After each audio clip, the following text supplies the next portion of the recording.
नमस्कार. मी भाऊ तोरसेकर. तुम्ही बघत आहात प्रतिपक्ष. मित्रांनो, शरद पवार यांचं कुटुंब परत एकत्र येणार, यामुळे सगळ्यात जास्त भयभीत झालेले कोण असतील तर काँग्रेस आणि उभाठा शिवसेना. हा विषय मी वेगळा मांडलेला आहे. पण आज या विषयामध्ये आणखीन एक पैलू तुमच्या समोर मांडणं मला आवश्यक वाटतं, आणि तो पैलू असा आहे की जो मुंबई महापालिकेची निवडणूक असा आहे. ज्या मुंबई महापालिकेच्या निवडणुका ह्या आता नजीकच्या काळात होण्याची शक्यता आहे, आणि लोकसभा विधानसभेनंतर महाराष्ट्रात राजकीय प्रभाव दाखवण्यासारखी जर कुठची निवडणूक असेल तर ती तिसऱ्या क्रमांकाची सर्वात महत्वाची निवडणूक म्हणजे मुंबई महापालिका निवडणूक आहे. 1966 साली स्थापन झालेली शिवसेना 1990 साली, म्हणजे जवळजवळ 24 वर्षांनी, महाराष्ट्राच्या विधानसभेमध्ये आपली चमक दाखवू शकली, आपला विरोधी नेता आणू शकली, आणि 95 मध्ये, म्हणजे जवळजवळ 29 वर्षांनी, मुख्यमंत्री राज्यामध्ये आणू शकली. त्या शिवसेनेची सुरुवात मुंबई महापालिकेपासून झाली होती. 1968 साली शिवसेनेने पहिल्यांदा मुंबई महापालिका निवडणूक लढवली, आणि शिवसेनेचे मला वाटतं 42च्या आसपास नगरसेवक निवडून आले होते.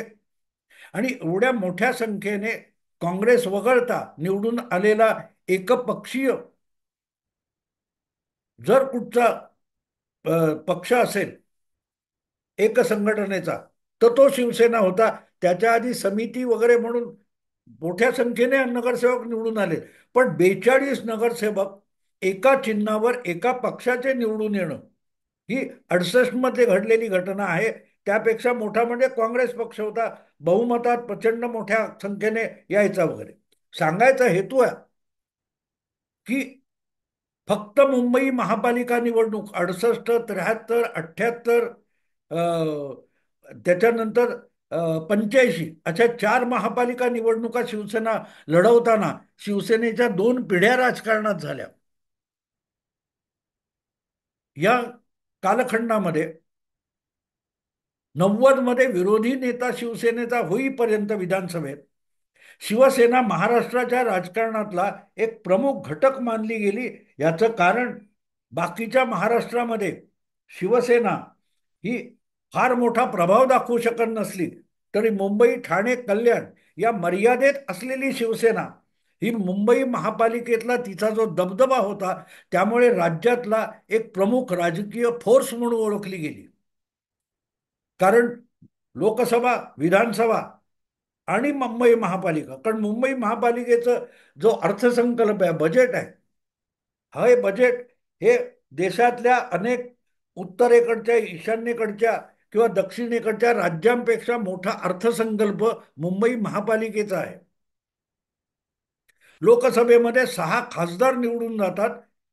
दिल्लीची, देशाची राजधानी जिथे विधानसभा आहे, जवळपास त्या ताकदीचे 7 लोकसभा खासदार दिल्लीतून निवडले जातात आणि मुंबईतून 6 निवडले जातात. आणि म्हणून मुंबई महापालिका ही महाराष्ट्रातली तिसऱ्या क्रमांकाची मोठी निवडणूक आहे. आणि तिथे असल्यामुळेच शिवसेनेला आपला दबदबा महाराष्ट्राच्या राजकारणात निर्माण करता आला, आणि त्याचे पडसाद देशभर उमटत राहिले. पण त्याच मुंबईतून आज शिवसेना अखंड न राहिल्यामुळे शिवसेनेचं भवितव्य मुंबईत काय असेल ही चर्चा सुरू झालेली. उद्धव ठाकरे यांची शिवसेना आणि एकनाथ शिंदे यांची शिवसेना, तसं बघितलं तर शिवसेनेने स्वबळावर महापालिका कधी जिंकली नव्हती. पण सर्वात मोठा पक्ष होण्याची जी 1900 मला वाटते 85 पासून प्रक्रिया सुरू झाली, महापालिकेतला सगळ्यात मोठा पक्ष शिवसेना होती. आणि 1900 मला वाटते 92 नंतर हळूहळू करत भाजप आणि शिवसेना युती झाली. पण नाहीतरी शिवसेना एक नंबर राहिली, स्वबळावर पण राहिली. पण आता दुभंगलेली शिवसेना जी आहे, त्यानंतर एकनाथ शिंदे यांची शिवसेना असो किंवा उद्धव ठाकरे यांची शिवसेना असो, त्यांना स्वबळावर पालिकेतला सगळ्यात मोठा पक्ष होणं अवघड आहे. कारण मध्यंतरीच्या काळामध्ये मुंबईमध्ये काँग्रेस आणि शिवसेना असा जो संघर्ष व्हायचा तो संपुष्टात आलाय. आणि 2017 मध्ये भाजप हा शिवसेनेच्या विरोधात शिवसेने सोबत स्वबळावर लढलेले असे हे दोन पक्ष जवळजवळ समतोल म्हणून निवडून आले आणि काँग्रेसचा मुंबई महापालिकेतला वर्चस्व संपला. पण गंमत अशी आहे की आजपर्यंत महापालिकेच्या राजकारणामध्ये काँग्रेस हा शिवसेनेचा कट्टर विरोधी पक्ष राहिलेला आहे. आणि आज उभाठा शिवसेनेसमोर अशी विचित्र कोंडी निर्माण झालेली आहे की त्याच काँग्रेस बरोबर हातमिळवणी करून मुंबई महापालिका शिवसेना लढवायची निवडणूक. उभाठा शिवसेनेने त्याच काँग्रेस बरोबर हातमिळवणी करून जागा वाटप करून लढवायची की स्वबळावर लढवायची. कारण स्वबळावर लढवायला शिवसेना आज पूर्वीसारखी अखंडित एकजीव संघटना उरलेली नाही. मुंबईत भाजपच्या खालोखाल शिवसेनेचे आमदार असतील, पण त्याच्या खालोखाल एकनाथ शिंदेचे पण दुसऱ्या शिवसेनेचे आमदार निवडून आले. आणि एकनाथ शिंदे यांची शिवसेना आणि भाजप या दोघांचं संख्याबळ हे उबाठा शिवसेनेपेक्षाही दुपटीने अधिक आहे. आणि म्हणून मुंबई महापालिका निवडणुका ही सर्वात महत्वाची आणि उबाठा शिवसेनेचं भवितव्य ठरवणारी असताना काँग्रेस बरोबर हातमिळवणी करायची की स्वबळावर लढायची यावर शिवसेनेमध्ये सध्या द्विधा मनस्थिती आहे. तर गल्ली बोळातले शिवसेनेचे नगरसेवक, शाखा प्रमुख, विभाग प्रमुख हे जे स्थानिक पातळीवरचे कार्यकर्ते आहेत ते आजपर्यंत हिंदुत्व हिंदुत्व म्हणून आपापल्या जागी पाय रोवून उभे राहिले. त्यांना सातत्याने प्रमुख विरोध करायला लागला तो काँग्रेस पक्षाला करायला लागलाय. आणि त्याच काँग्रेस पक्षाबरोबर हातमिळवणी करून महापालिका लढवणं म्हणजे आपल्या वॉर्डातून आपल्याच पायावर धोंडा पाडून घेण्यासारखं आहे. आणि म्हणूनच ही समस्या महापालिका ही समस्या आता उबाठा शिवसेनेला सगळ्यात जास्त भेडसावते. जेवढी लोकसभा किंवा विधानसभा निवडणूक शिवसेनेसाठी अवघड नव्हती त्यापेक्षा अधिक संकटासारखी समस्या म्हणजे मुंबई महापालिका निवडणूक आहे. कारण इथे तात्विक संविधान वगैरे असले विषय नाही आहेत, लोकतंत्र वाचवणे हे विषय नाही आहेत. मुंबई महापालिकेची निवडणूक म्हणजे वॉर्ड वाईज असते. त्या वॉर्डामध्ये लोकांना भेडसावणाऱ्या नित्य जीवनातल्या ज्या लहान मोठ्या नागरी समस्या नागरी अडचणी आहेत त्यांच्या इर्द गिर्द ही निवडणूक फिरत असते. आणि अशा वेळेला एखादा कुठल्याही पक्षात नसलेला पण स्वतःला समाजसेवक म्हणवणारा माणूस सुद्धा नगरसेवक पदाची निवडणूक जिंकू शकतो. फार कशाला एखाद्या पक्षाचा, काँग्रेस असो, शिवसेना असो, भाजप असो, कुठल्याही पक्षाचा त्या विभागामध्ये त्या वॉर्डामध्ये दीर्घकाळ अतोनात कष्ट उपसून लोकांची सेवा करणारा अडीअडचणीला धावणारा एखादा उमेदवार असेल आणि त्याला स्वपक्षाने उमेदवारी नाकारली तर बंडखोरी करून अपक्ष म्हणून सुद्धा निवडून येतो. अपक्ष म्हणजे काय असतं, कुठल्या तरी पक्षाचं त्या एरियामध्ये काम करणारे असतात आणि त्यांना पक्षाने जर उमेदवारी नाकारली तर तो बंडखोरी करतो आणि तिथला त्याच पक्षाचा मतदार, बांधील मतदार सुद्धा त्याच्या मागे उभा राहतो. कारण हा म्हणजेच पक्ष अशी त्याची ओळख झालेली असते. आणि इथेच तर गंमत होते की उद्या एखाद्या वॉर्डामध्ये काँग्रेस बरोबर हातमिळवणी करायची असेल तर शिवसेनेच्या शाखा प्रमुखाने महापालिका डोळ्यासमोर ठेवून, निवडणूक डोळ्यासमोर ठेवून जर प्रचारासाठी गेली 5-7 वर्ष प्रयत्न केले असतील, लोकांना जोडण्याचा प्रयत्न केला असेल तर ती जागा काँग्रेससाठी सोडणं त्याला अवघड आहे. आणि उलट बाजूला त्याच्या विरोधात निवडणूक जिंकण्यासाठी जो कष्ट करणारा काँग्रेसचा एखादा इच्छुक उमेदवार असेल त्याला सुद्धा ती जागा जागा वाटपात शिवसेना उबाठाकडे जाणार असेल तर ती जागा उबाठासाठी सोडणं काँग्रेसच्या उमेदवाराला पटणार नाही, तो बंडखोरी करू शकेल. ही एक अंतर्गत अडचण आहे. पण त्या पलीकडची आणखीन एक अडचण अशी आहे की महाविकास आघाडीतला सूत्रधार असलेले शरद पवार यांच्या पक्षाला मुंबईमध्ये फारसं स्थान नाही. त्यामुळे त्यांना विचारात न घेता मुंबई महापालिका ही काँग्रेस आणि उभाठा शिवसेना यांना संयुक्तरित्या लढवण्याच्या दृष्टीनेच विचार करावा लागेल. त्यामुळे ठीक आहे, एक प्रकारे तिसरा भिडू जर जागा वाटपामध्ये नसेल तर दोन मित्र पक्षांना जागा वाटपामध्ये अधिकाधिक हिस्सा मिळू शकतो. पण तो हिस्सा किती मिळू शकतो? आणि इथे गोची आहे. आणि मुद्दा असा आहे की महाविकास आघाडी म्हणून बघायला गेलं तर काँग्रेसचं बळ जितकं मुंबईत नाही तितकं बळ मुंबईमध्ये शिवसेना उभाठाच आहे. कारण काँग्रेसचा मतदार हा आता मुस्लिम किंवा दलित बहुल असे जे विभाग आहेत तेवढ्यापुरता मर्यादित राहिला. आपण आत्ता पण बघितलं तर त्या मुंबादेवीला मुस्लिम बहुल मतदारसंघ आहे. तर तिथे ते अमीन नावाचे काँग्रेसचे आमदार निवडून आले. किंवा मालाडला मला वाटते असलम शेख नावाचे उमेदवार निवडून आले. किंवा धारावीतून त्या वर्षा गायकवाड यांच्या भगिनी निवडून आल्या आमदार म्हणून. पण या पलीकडे जिथे बिगर मुस्लिम किंवा बिगर दलित बहुसंख्य मतदार आहे अशा ठिकाणी काँग्रेसला फारसा प्रतिसाद मिळालेला नाही. तो प्रतिसाद आपल्याला उभाटा शिवसेनेला मिळालेला दिसतो.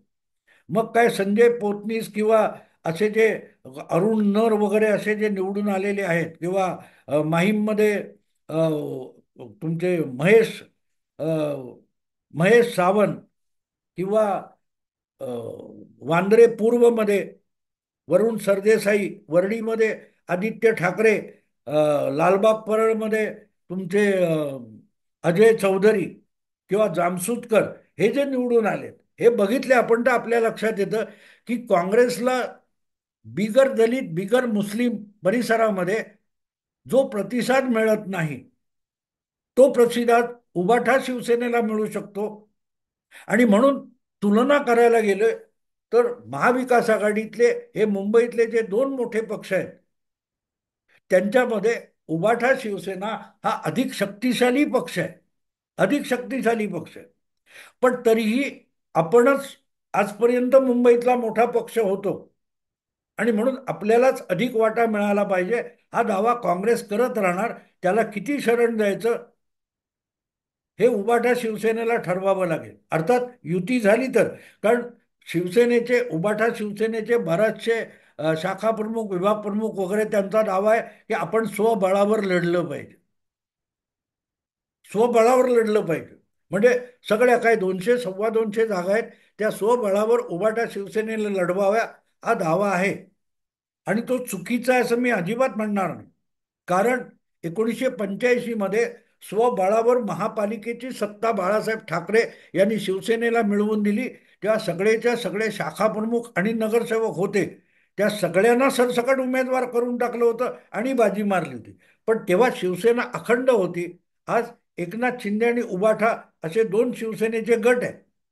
दुसरा भाग आता बदललेला असा आहे की 2017 किंवा 2014 नंतर देवेंद्र फडणवीस मुख्यमंत्री झाले. त्यानंतर मुंबईमध्ये सत्तेत एकत्र असलेले राज्यात सत्तेत एकत्र असलेले शिवसेना आणि भाजप हे महापालिकेला एकमेकाच्या विरुद्ध लढले आणि दोघेही तुल्यबळ 82 आणि 84 अशा जागा निवडून आणू शकले मुंबई. काँग्रेस तिसऱ्या क्रमांकावर काय 28 30 24 अशा जागा घेऊ शकली. याचं मुख्य कारण असं होतं की जोपर्यंत शिवसेना आणि भाजप यांची युती होती तोपर्यंत मुंबईतला शिवसेनेच्या कट्टर विरोधात असलेला अमराठी मतदार हा मोठ्या संख्येने मग तो दाक्षिणात्य असेल उत्तर भारतीय असेल बंगाली असेल किंवा बिगर मराठी असेल हा काँग्रेसच्या बाजूने राहायचा. पण शिवसेना आणि भाजप युती पालिकेला दुमंगली आणि त्याचा सगळ्यात मोठा फायदा विधानसभेला पण आणि महापालिकेला पण भाजपला मिळालं. आणि म्हणून भाजप पहिल्यांदा स्वबळावर लढताना 22-24 नगरसेवकांचा पक्ष हा एकदम 82वर येऊन पोहोचला. त्याचं कारण हा शिवसेनेमुळे भाजपपासून दूर राहणारा अमराठी मतदार होता. तो या दोन्ही म्हणजे विधानसभा आणि महापालिका निवडणुकीत भाजपकडे खेचला गेला. पण तो तितक्या मोठ्या बळावर भाजपकडे जाताना काँग्रेसची साथ सोडून भाजपकडे गेला होता. त्यामुळे काँग्रेसची संख्या जी जवळजवळ 40-50 नगरसेवकांनी कमी आली, ती संख्या तुम्हाला भाजपकडे वाढलेली दिसेल. आणि म्हणून आज हिंदुत्वाच्या नावावर शिंदे आणि भाजप हे महापालिकेला एकत्र लढले, तर त्यांना जो ॲडव्हान्टेज आहे तो उभाठा शिवसेना किंवा काँग्रेस या युतीला नाही. कारण काँग्रेसपासून दलित आणि मुस्लिम वगळता मोठ्या संख्येने अमराठी मतदार हा भाजपकडे ऑलरेडी गेलेला आहे आणि त्याचंच प्रतिबिंब लोकसभेला नाही पण विधानसभेला पडलेलं आपण बघितलं. आणि म्हणून शरद पवार हा फॅक्टर मुंबईमध्ये महाविकास आघाडीमध्ये उपयोगाचा नाहीये.